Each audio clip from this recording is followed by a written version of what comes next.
Scotland will be blocked from joining the European Union's student exchange programme unless it secures independence from the United Kingdom. Brussels will not immediately entertain talks with Nicola Sturgeon's Scottish National Party to join the bloc's Erasmus scheme after Downing Street decided to rejoin it after Brexit. While the programme is open to non-EU members, Boris Johnson opted not to continue UK participation amid feelings it no longer represented value for money and suited Number 10's levelling up agenda. The SNP has suggested it could approach the UK government to allow Scottish students to continue to take part in Erasmus. But Eurocrats will not open negotiations with Ms Sturgeon, Scotland's First Minister. While the country is still inside the UK, the Scottish leader has begged the EU to leave a light on for Scotland, which voted heavily to remain in the bloc, and is seeking to use Brexit to build support for independence. Ms Sturgeon has described the Prime Minister's decision to quit the Erasmus scheme as cultural vandalism.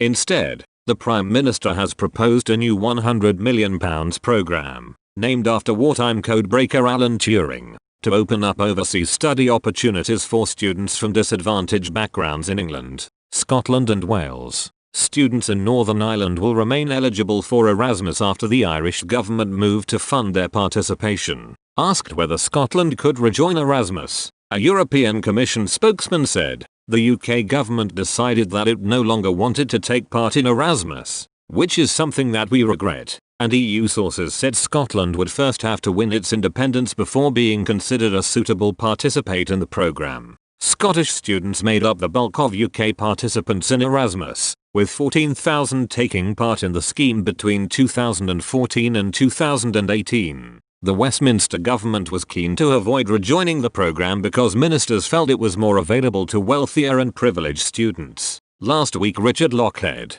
Scotland's Universities Minister, said, "The loss of Erasmus is a huge blow. This is simply unacceptable and we are looking at alternative options." I have since spoken to my UK counterpart and expressed our profound disappointment that the UK chose to abandon Erasmus, which plays such a key role in opening up opportunities and horizons for so many young Scots. Crucially, it is a scheme that brings different countries and nationalities together with massive cultural and educational benefits. I am seeking further clarification on what the new scheme looks like and how they intend to provide funding on a par with the amounts historically secured under Erasmus. We also need confirmation that they will ensure all those who currently benefit from the program will be supported and crucially how the devolved nature of education would be protected under their new scheme, and we will resist using the internal market bill to foist an inferior UK scheme on Scotland. Mr Johnson yesterday suggested Scotland would have to wait 40 years for another independence vote.